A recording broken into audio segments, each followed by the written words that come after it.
이 시간 저희들이 이사야서 4장을 읽었습니다. 여러분 4장은 6절밖에 없는 짤막한 장입니다. 5장으로 연결되면 5장에는 또 하나님의 어떤 심판의 메시지가 연결이 됩니다. 원래 이사야서가 그렇습니다. 패러독스하죠. 역설적으로 연결되어 있는데 축복이 나오고 또 심판이 나오고 그러다가 또 축복이 나오고 심판이 나오고 이렇게 연결되어 있는 장이 바로 이사야서입니다.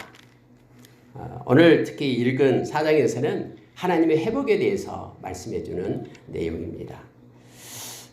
6절밖에 되지 않지만은 깊게 묵상하면 큰 의미를 우리 마음 가운데 새길 수 있고요. 또 우리에게 소망을 주고 또 기쁨을 주는 귀한 장이 바로 이 4장이 됩니다. 4장의 1절에 보니까 이것은 3장과 연결되어 있는 내용이죠. 다시 말하면 그날에 할 때는 심판의 날을 말하고 있죠. 여러분 여호와의 날, 심판의 날 반드시 있습니다.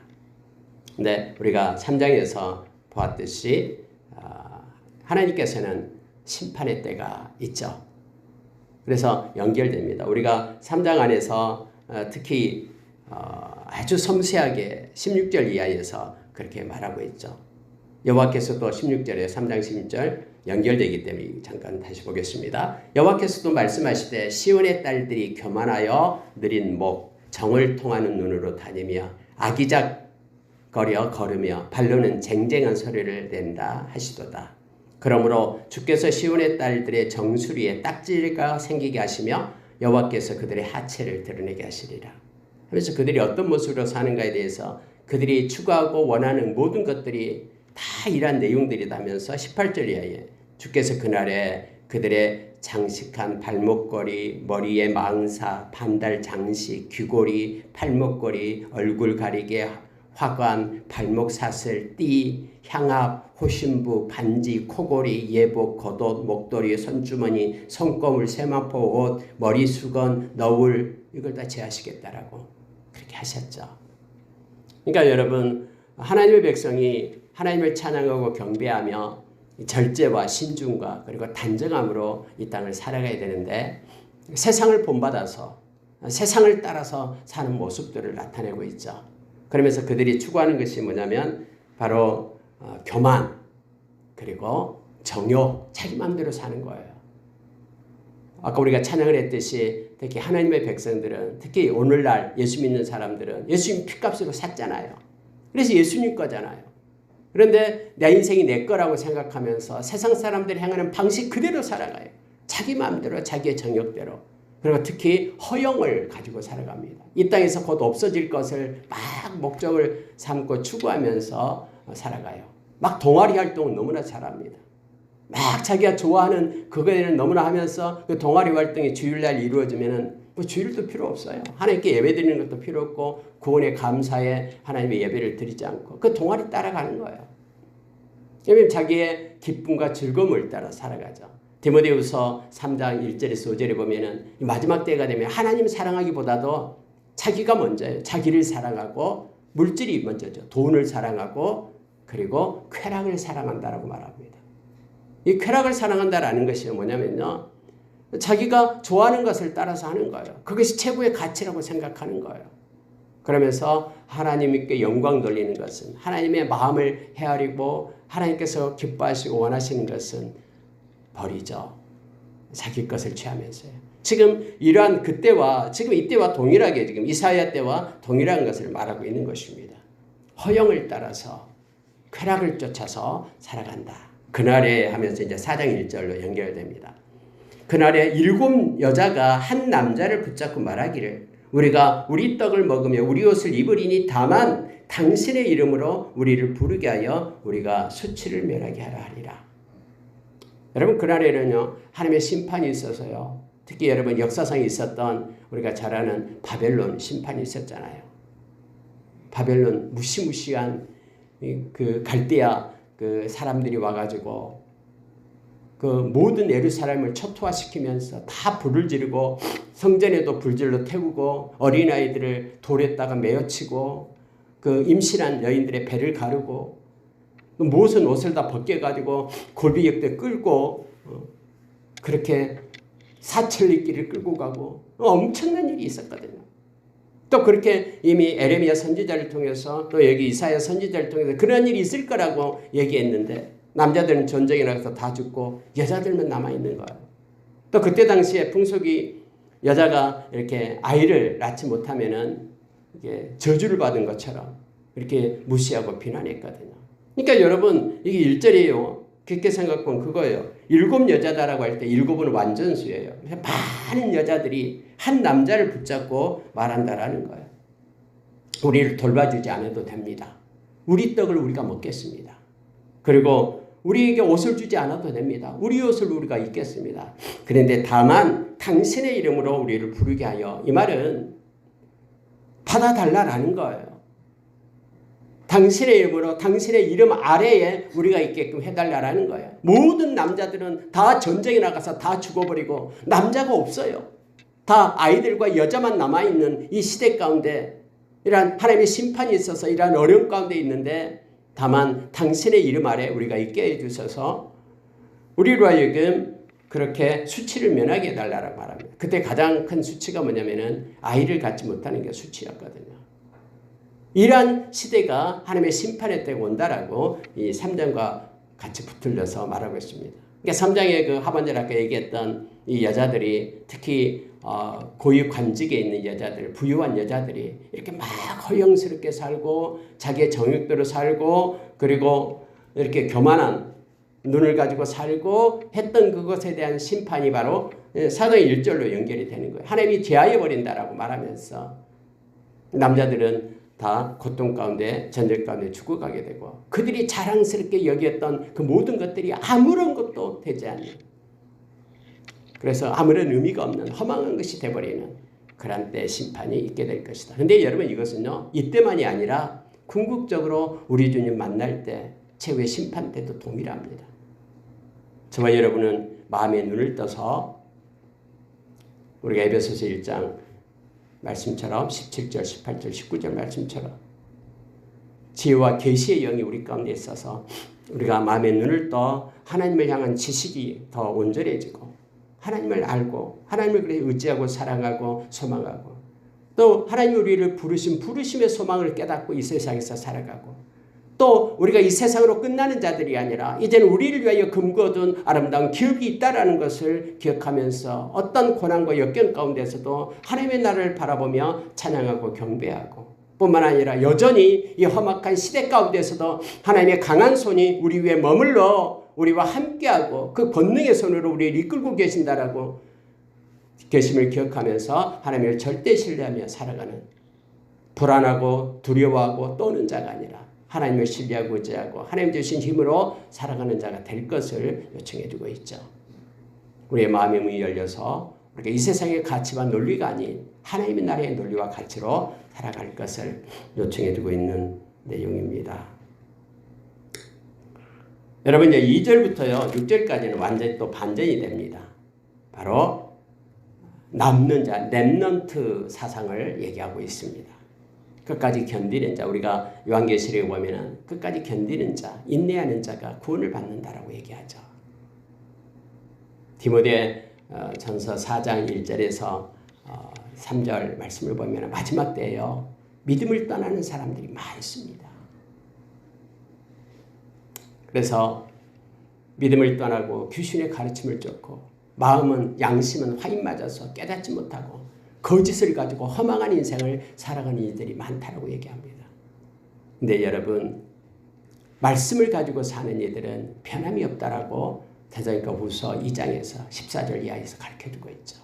진리의 사랑, 하나님의 이 말씀이 있어야지만이 말씀이 우리 길의 등이고 우리 길에 비치고 우리 발의 등이잖아요.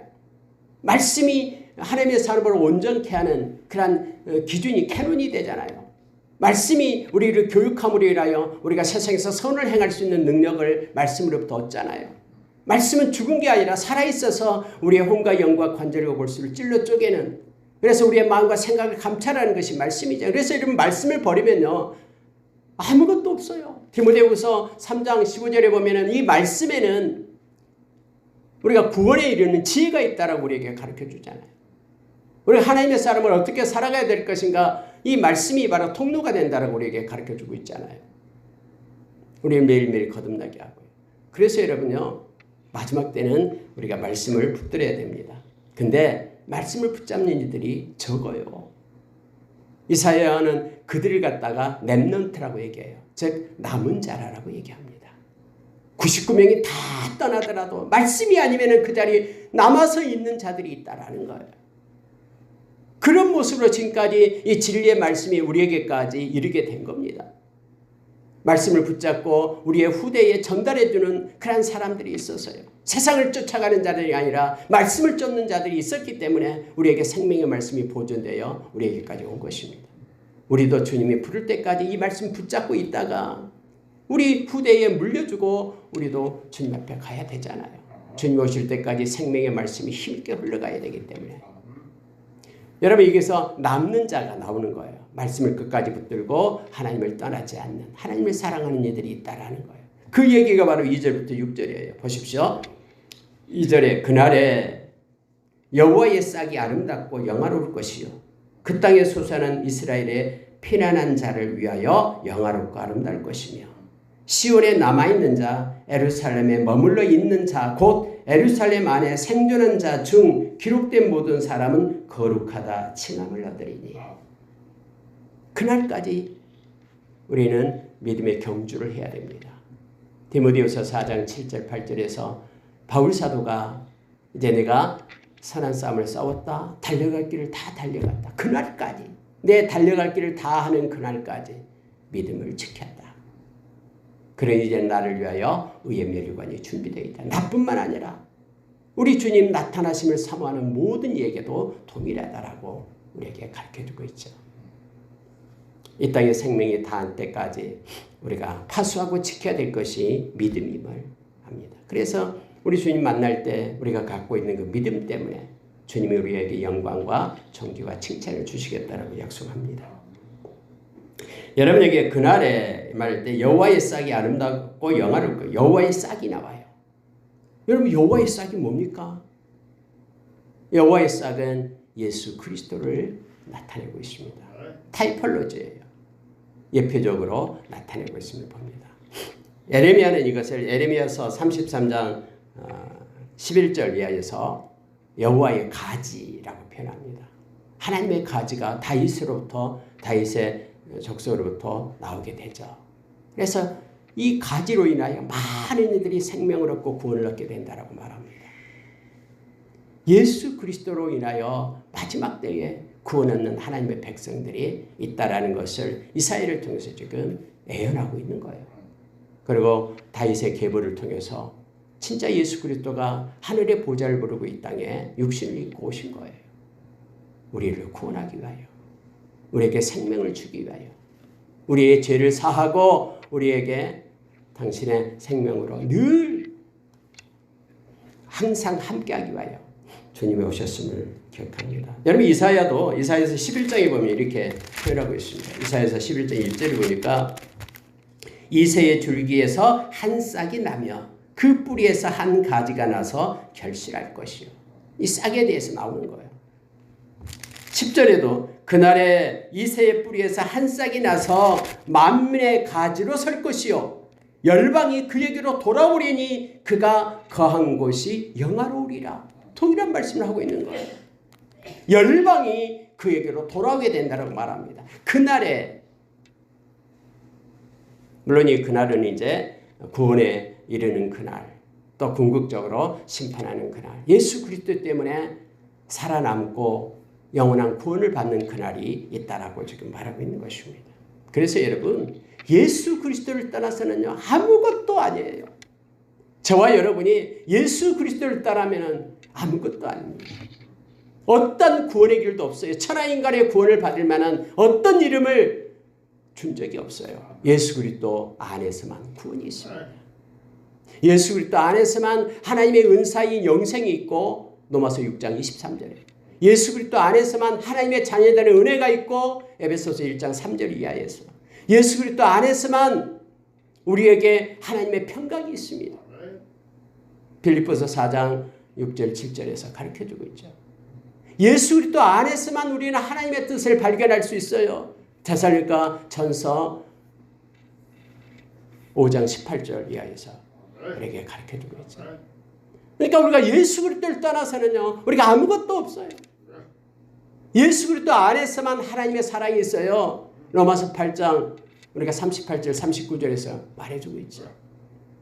그게 바로 여호와의 싹. 그래서 남는 자, 구원받는 자, 아름다운 자, 예수 그리스도 안에서만 있게 됨을 우리가 말씀을 통해서 보게 됩니다. 땅에 솟아는 아름다운 이스라엘의 피난한 자를 위하여 영화롭고 아름다울 것이며, 시온에 남아있는 자, 예루살렘에 머물러 있는 자, 곧 예루살렘 안에서 생존한 자 중 기록된 모든 사람은 거룩하다 칭함을 받으리라. 거룩하다라는 것은 하나님 편에 섰다, 구별됐다라는 뜻이에요.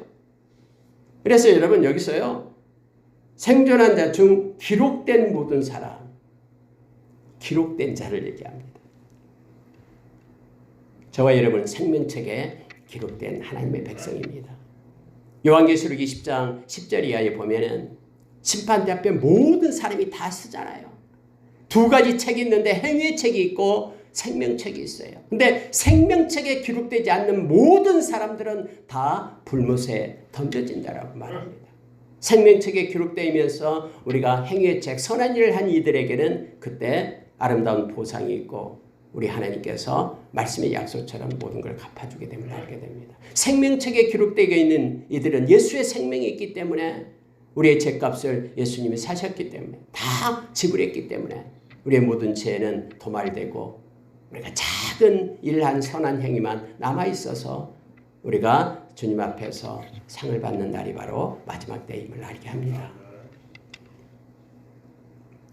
자, 4절에 보십시오. 이는 주께서 심판하는 영과 소멸하는 영으로 시온의 딸들의 더러움을 씻기시며 예루살렘의 피를 그 중에서 청결하게 하실 때가 됨이라.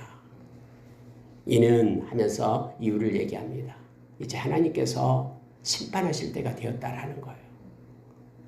심판하시는 영, 심판하는 영, 소멸하는 영에서 모든 더럽고 추하고 악으로 가득 찬 것들이 심판을 받게 되고, 이제는 깨끗하고 예수의 피로, 여호와의 싹으로 예수의 피로 정결케 된 자들, 그들은 축복을 받게 되는 때가 도래하게 됨을 알게 합니다.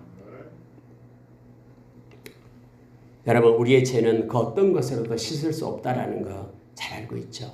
예수의 피 외에는 씻을 수 있는 것들이 없어요. 우리의 양심을 깨끗게 하고 우리의 지식을 새롭게 하는 것도 예수의 보혈 아니고는 주어지는 게 없습니다. 히브리서 9장 14절에서 어린 양의 피가 우리의 양심을 깨끗게 한다라고 합니다. 그래서 우리가 정결한 자로 하나님을 만나고 주님 앞에 나아갈 수 있습니다. 예수의 보혈이 아니고서는 하나님의 보좌로 나아갈 수 있는 근거가 없어요. 예수님의 보혈을 힘입고 우리는 하나님의 보좌에 나아가 예배자로, 그리고 하나님을 찬양하고 경배하고 기도자로 설 수가 있습니다. 하나님께서는 여기서도 우리의 모든 시온의 딸들의 더러움을 씻기고 예루살렘의 피를 청결하게 할 때 바로 여호와의 싹 예수 그리스도를 통해서 그 일을 하게 됨을 알게 합니다. 여러분, 이미 이사야를 통해서 이렇게 예언하고 예수님이 오셔서 성취되었음을 우리가 압니다. 우리가 잘 아는 베드로전서 1장 2절 말씀, 하나님께서 우리를 부르신 이유가 두 가지 때문이다 얘기하죠. 그리스도의 보혈, 핏뿌림을 주어서 우리에게 죄사함을 주려고.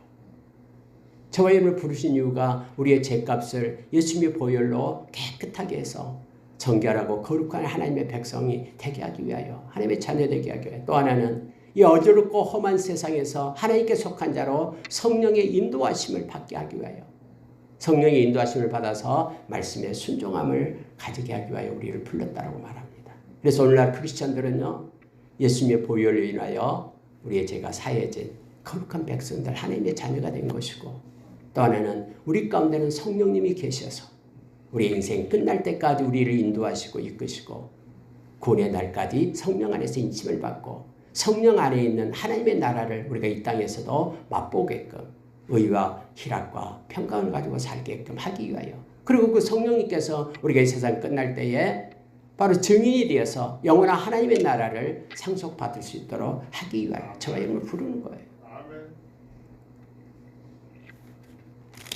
5절 6절 보고 마치겠습니다. 여호와께서 거하시는 온 시온산과 모든 지폐 위에 낮이면 구름과 연기, 밤이면 화염의 빛을 만드시고 그 모든 영광 위에 덮개를 두시며 또 초막이 있어서 낮에는 더위를 피하는 그늘을 지으며 또 풍우를 피하여 숨은 곳이 되리라.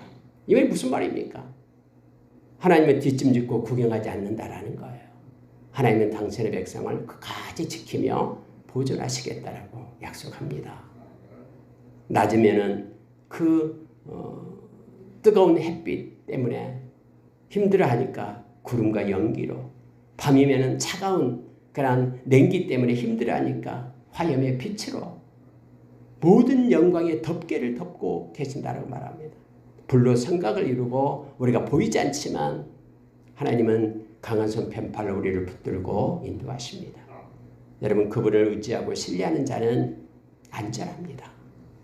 아무리 세상이 요동해도, 아무리 우리 환경과 역경이 힘들어도 하나님을 바라보는 자는, 당신의 종들은 안전합니다. 하나님이 이렇게 하여 주시겠다라고 약속합니다. 더위를 피하고 그늘을 짓고 풍우가 있을 때는 피하고 숨을 곳이 되는 피난처 되시겠다라고 약속합니다. 하나님은 우리의 피난처 되십니다. 하나님께 와서 구하십시오. 그리고 하나님께 피하십시오. 그분은 우리의 방패가 되고 산성이고 요새십니다. 그 어떤 것도 하나님을 이길 수 없습니다.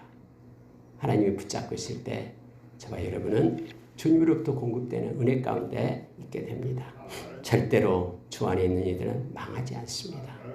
주님이 동행하시고 함께 하십니다. 오늘 하루도 우리 주님과 겸손히 동행하며 어렵고 힘든 것 주님께 맡기고 주님의 때를 기다리는 지혜로 살아가는 우리가 되기를 예수의 이름으로 축원합니다. 아멘.